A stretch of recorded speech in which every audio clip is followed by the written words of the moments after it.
to the University of Chichester Institute of Sport and Exercise Sciences Laboratories tour.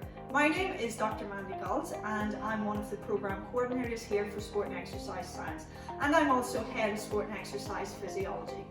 As you can't currently get in to see our fantastic facilities, we would like to bring those facilities to you and let you have the opportunity to see them. So, my colleagues and I, led by Tess Flood and also Chris Vine, will take you on a journey through our world-class physiology, biomechanics and psychology laboratories, lasting approximately 16 minutes. Here at the University of Chichester, we have 8 physiology laboratories, which includes an environmental chamber as well as a biochemistry lab.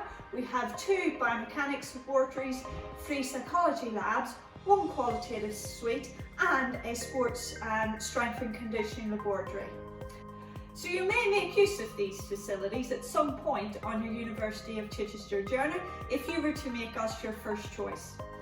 Due to the vast facilities and the construction of our creative field laboratories, we were able to actually continue with our face-to-face practicals last semester, unlike many other universities, and in a COVID secure manner. So during these videos, I just want to let you know that we adhere to all the current guidelines around social distancing, wearing a face mask, etc. And because of that, there may be some difficulties in hearing at some points with some background noise due to keeping distance from one another. So you might have to just put your volume up a little bit. If you've any questions, then please get in touch. Okay, at the end you're going to have some email addresses provided for you, so get in touch with either myself or Penny Hudson, a fellow programme coordinator, or you may want to contact Henry Ho, who is the Sport and Exercise Psychology Programme Coordinator. So I'm going to hand over to Tess now, who's going to begin your journey. Enjoy that, and I will see you in a few minutes again.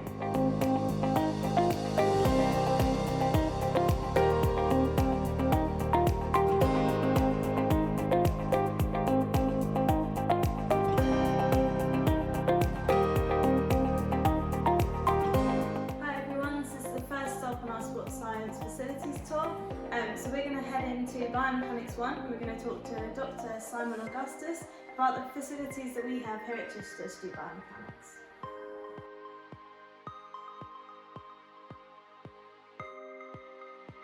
Hi guys, and welcome to our Sports Biomechanics Laboratory.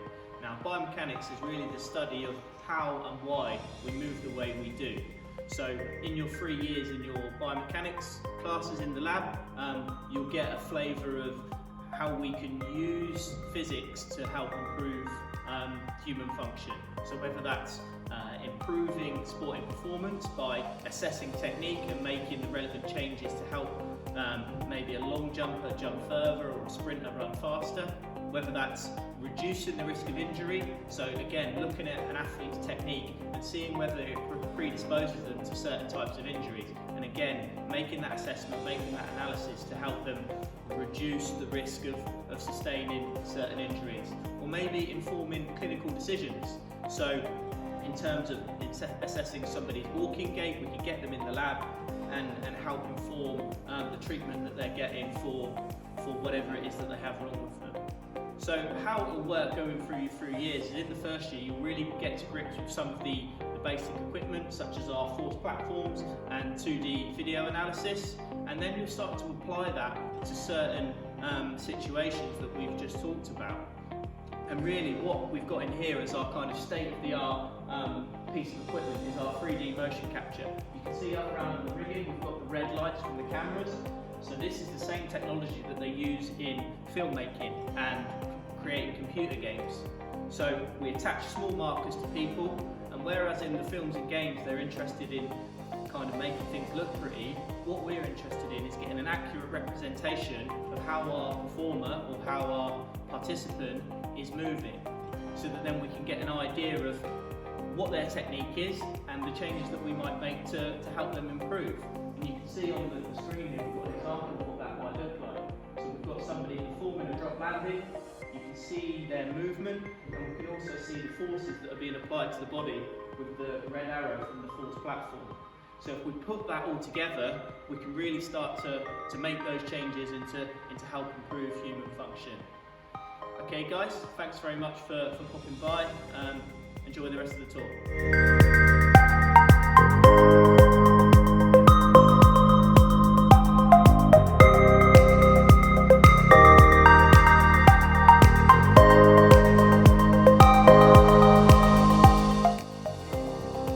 Downstairs to Biomechanics 1 and been through some of our biomechanics capabilities.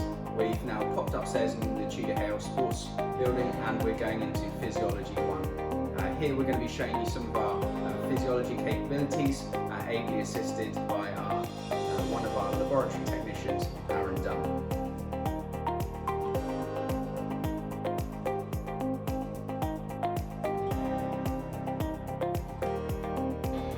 Hello, welcome to the Physiology Laboratory 1 at the University of Chichester. I'm here with Chris, who's on the bike. He's strapped up to a K5. Now, physiology is essentially the study of the human body and all the energy systems within it. We'll be looking to run a short test with Chris to show you on the screen what a breath-by-breath analysis is like. Within this, you can essentially analyse maximal oxygen uptake, many other things. Obviously we're standing socially distanced apart, windows are open for ventilation and we've got the air conditioning on. Chris is also wearing a white antiviral filter which essentially stops any viral going through onto the rest of the K5. And that's essentially what we're going to do is in a moment we'll get Chris to start cycling. Also within the labs as well, you'll be doing things like this. You can also do this outside. We've got outdoor labs at the moment, but also for the purposes of this, we can show you the laboratories, the capabilities of the Cernexes and wearable technology that we've got. Both do the same thing, but for this, it's a breath-by-breath analysis. So Chris, if you'd like to start cycling, if you keep an eye on the screen, you'll be able to see his values of oxygen increase. And this is done as he starts breathing heavier. The K5 will pick up essentially each breath and analyse it as we go, and this can later be taken away and analysed deeper. But this is really good for monitoring essentially sport and exercise on the go and looking at different gas exchanges within the body.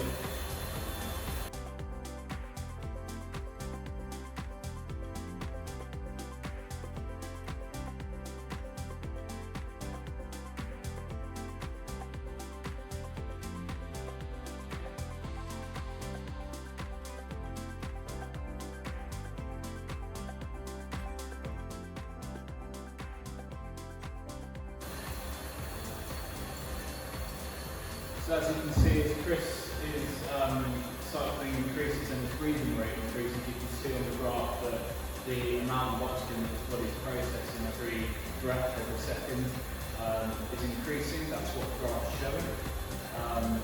Essentially, in summary, this can be done through cycling on treadmill, rower, many different sporting contexts, even in the field, in the outside labs, we can do a lot of this as well.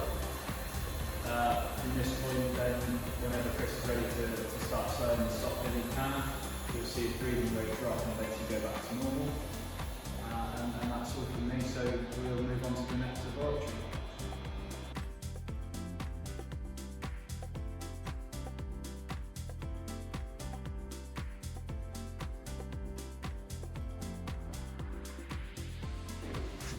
So we've now walked across from the Chichester Campus Sports Centre and we're in the main university building. What we're going to do now, myself, Tess and Stefano, who are all PhD students and associate lecturers here at the University of Chichester, are going to show you through 4 of the physiology laboratories we've got here. Those include the environmental chamber, the biochemistry lab, and then 2 generic physiology labs. Hi everyone, and welcome to our environmental chamber here at the University of Chichester. So our chamber has a wide range of capabilities, so we can change the temperature in the chamber, so we can go hot and we can simulate things such as the deserts and hot dry environments and hot humid environments, so things like the jungle. Our chamber can also go cold, so we can go down to -20, simulating environments such as the Arctic. We also have the capabilities to go to altitude. Our chamber can reach around 8,000 metres, so around the height of Everest. We can also add additional stress to our environments by simulating airflow with fans in the chamber, so simulating that outdoor environment. We can also add additional stress in our hot environments by using solar lamps and adding radiation, so just adding that extra stress to the environment, as would you see outside. You'll use the chamber here at Chichester on some different teaching models, and we also have students who complete their dissertations using the environmental chamber. We always have a treadmill here in the chamber, and that stays in here permanently. We have a lot of space in our chamber, and what that means is that we can create a wide variety of tests in here. So we can use cycle ergometers, rowing machines, or stepping and step tests. Our chamber is used not just for teaching, we also use it on an applied basis as well. So every year we support athletes through heat acclimation who are completing the marathon dressage race in the Sahara Desert, and that happens every year. So that is our environmental chamber. We'll be moving on to one of the other physiology labs next.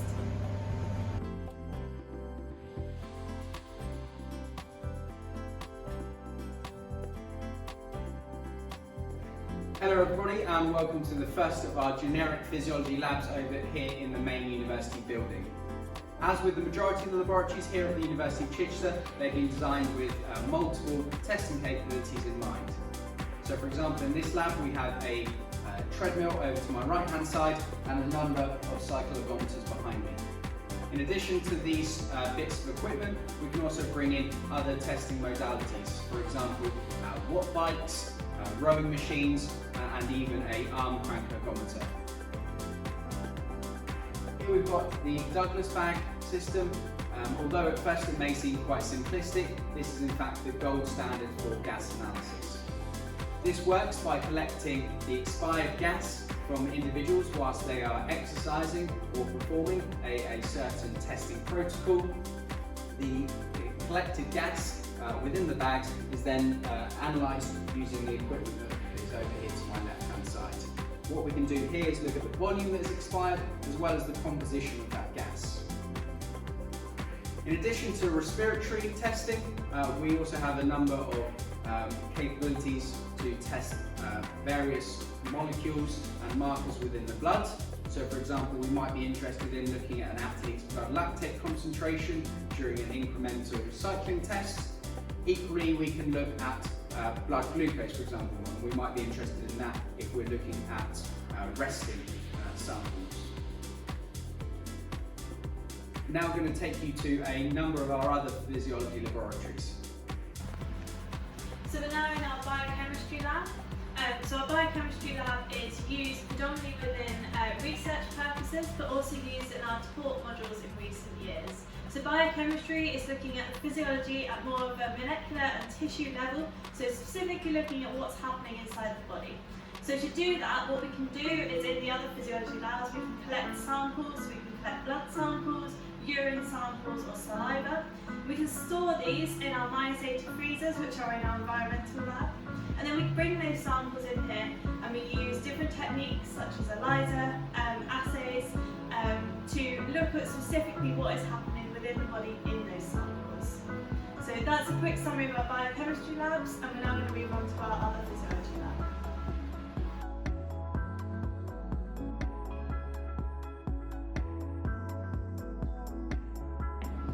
So we've now walked down the corridor and we're in the second of our generic physiology labs. Similar to the capabilities I was talking about earlier, in here we're also able to bring those other pieces of equipment in to conduct physiology testing.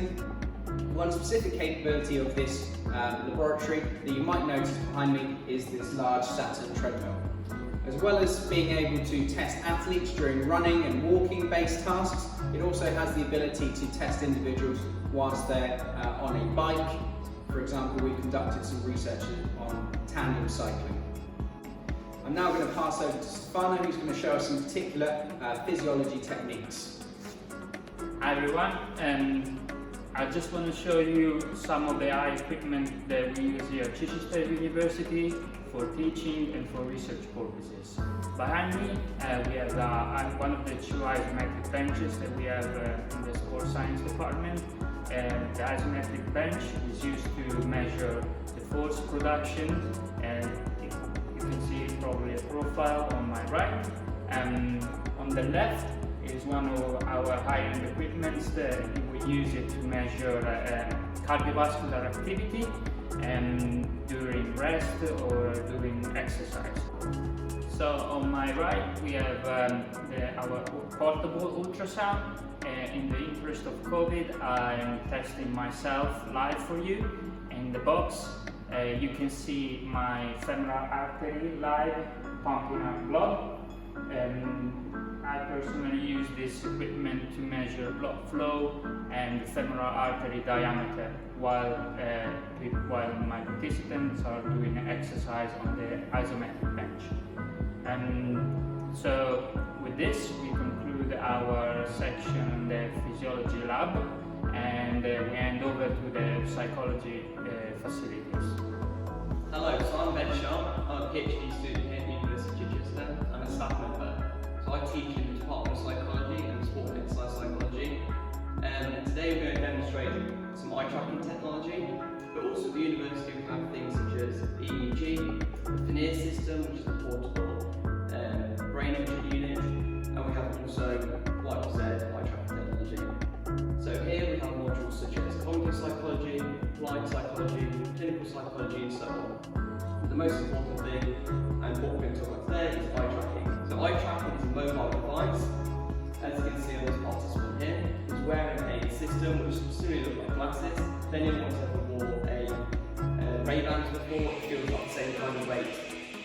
What it's demonstrating, if you look on the screen behind me, is a small circular orange ring. So this ring is a fixation of the participant. So a fixation is whatever they look at for 100 or 120 milliseconds. Why that's important for us as cognitive psychologists is that we can understand his perception, anticipation, decision making, and just where he looks at the scene. So if we now get the participant to look at our other participant here, I'm going to ask her to move her hand slowly, and you're going to watch the participant track her hand. So the benefit here is that we can understand how well someone can fixate on a moving target, how accurately they can look at that particular area, and then we can think, how can we apply this into settings such as rugby, football, military performance, surveillance, and so on. Right, you can stop there for me. So just one quick example before we move on is that we could use this in rugby refereeing, which is I've done for my own research. The benefit could be we could try and understand how a rugby referee can make decisions best. So we can have a look between experts and novices, have an eye tracker on either participant and say this is why and how a novice looks, and they typically just stare at the ball, and then we can have a look at an expert rugby referee and say they seem to track people such as other players, anticipate oncoming players, and try and anticipate fouls in the future. What we can then do with eye tracking technology is look at the differences between them in terms of their gaze and say this is what an expert does and this is what a novice does. In order to get a novice to an expert level, we need to make sure that novice performs and looks with an eye tracker the same way as a professional. So then instead of a novice taking 20 years to get to that professional level, it can just take a novice 3 to 4 years and so on. So that's just one piece of equipment here at the university. As you can see within the physiology department, and that's the benefit of the eye tracker. It's mobile, we can go onto the field, we can go into airplanes, we can go onto seasides. It's something that can be taken outside the lab and have a real world setting and view of what's going on in the world. And that's it for me, thank you very much.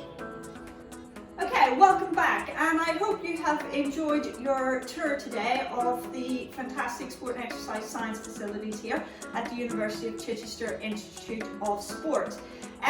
If you've any questions, then please do get in touch. We'd be more than happy to answer those questions. Also, as soon as we are able to, we will be open for visits and tour of our facility. So please get in touch with the admissions team or marketing team to arrange that as soon as the current guidelines are changed. In the meantime, our email addresses, myself, Penny and Henry, will be available at the end of this presentation to get in contact with it. And once again, thank you, and I hope you enjoyed your journey through the Sport and Exercise Science Laboratories.